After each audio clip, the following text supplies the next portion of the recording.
Something I've been talking about for years at live events, and I've never seen anybody else, heard anybody else talk about it, or seen anybody else write about it, is the fact that every 30 to 40 years the world has a new monetary system. And whenever man has the arrogance to try and design some sort of system when people think they're smarter than the free markets, the system is doomed.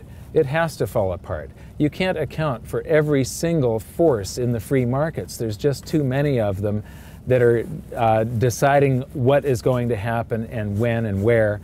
And these pressures start building up and cracks develop in the system, and then the whole thing falls apart. We had the classical gold standard from 1871 until World War I broke out in 1914. Then we had the gold exchange standard between the wars, and then that fell apart. And then we had the Bretton Woods system from 1944 to 1971, where the dollar was only partially backed by gold.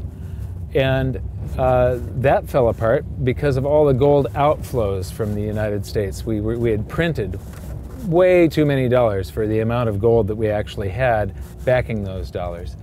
And the world went on a dollar standard from 1971 until today.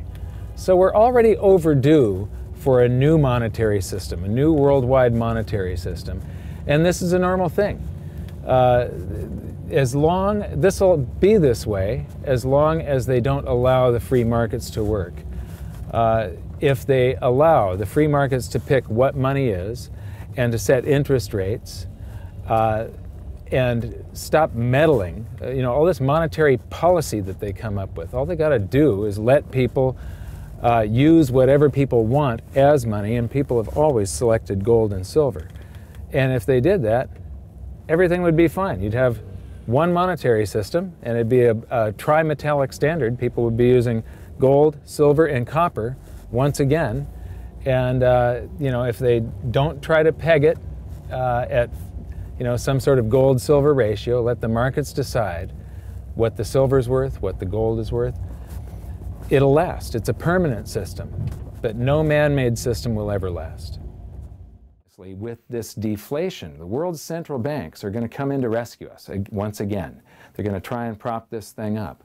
And they're going to print, and they're going to print, and they're going to print until deflation starts to give.